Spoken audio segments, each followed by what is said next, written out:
Salut à tous, c'est le collectionneur. Aujourd'hui on se retrouve pour le déballage de la BAM Box du mois de janvier sur le thème Anniversary pour fêter le premier anniversaire de la BAM Box. Donc on retrouvera plusieurs objets dans cette box qui feront référence au mois précédent.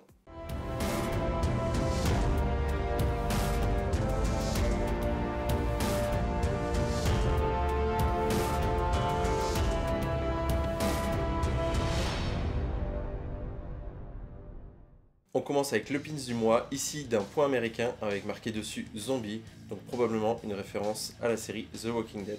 Et comme chaque mois, on avait la possibilité de recevoir plusieurs pins. Ce mois-ci, il y avait donc ce point américain, mais également la casquette de Dustin dans Stranger Things, et également les deux pins Bambox First Anniversary. Malheureusement, j'ai pas eu la casquette de Stranger Things, c'est celle qui m'aurait vraiment le plus plu.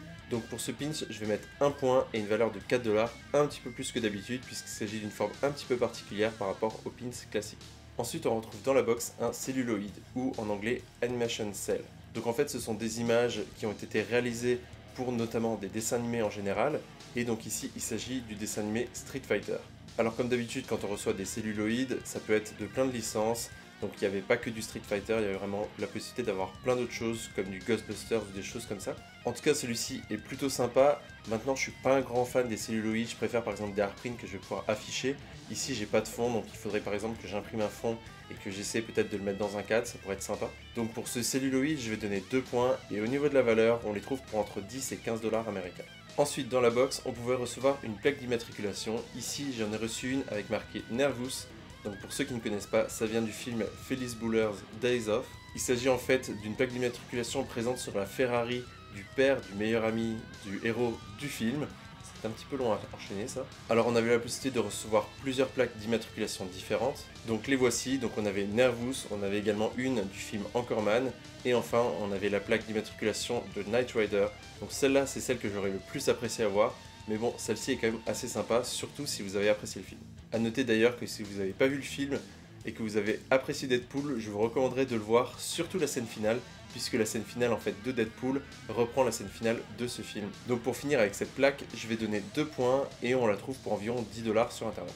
Ensuite, si vous suivez les déballages de la BAM Box, vous le savez, il y a très souvent des artprints dédicacés.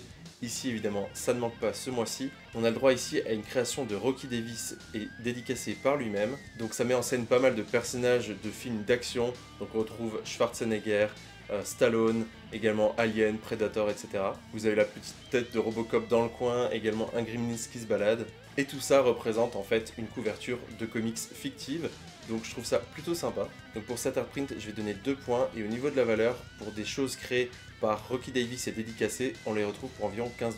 Ce mois-ci, on avait aussi la possibilité de recevoir un autre artprint, ici avec une tête de zombie, et également une batte de baseball qui rappelle Lucy de la série The Walking Dead, et avec marqué autour Eeny Meeny Miny Moe, donc qui fait évidemment référence à la scène d'ouverture de la dernière saison de The Walking Dead. Et on termine avec ce masque de hockey qui a été customisé par Bambox et dédicacé par Harry Lehman, qui interprète dans Vendredi 13 évidemment le personnage.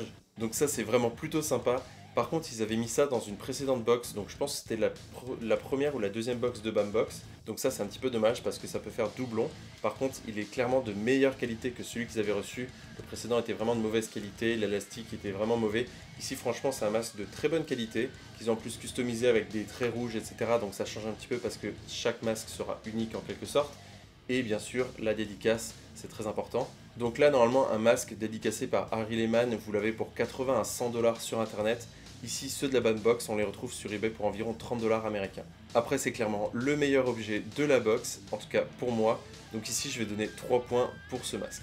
Voilà, on a fait le tour de cette box. Donc elle coûte 42$ américains pour le Canada. Elle coûte plus cher par contre pour la France puisqu'il faudra passer par Shipito. Par contre, au niveau de la valeur, on arrive entre 68 et 73$. Donc ici, c'est plutôt intéressant. Surtout évidemment si les objets évidemment vous ont plu. Moi personnellement, l'artprint et le masque m'ont vraiment plu. Donc là, je suis plutôt content ce mois-ci. Après, on arrive à une note de 10 sur 16. Effectivement, c'est pas la meilleure BAM Box qu'on ait eue jusqu'à maintenant. Ça manque encore d'un petit quelque chose pour rajouter, pour arriver à 12 ou 13. Vraiment un petit objet qui serait un petit peu fun et qui rajouterait quelque chose dans cette box. Donc on verra très bientôt sur la chaîne ce que nous a réservé le mois suivant, le mois de février, avec les années 90. Sur ce, j'espère que vous avez apprécié cette vidéo. Je vous laisse mettre des pouces bleus si c'est le cas. Et je vous dis à très bientôt pour un prochain unboxing.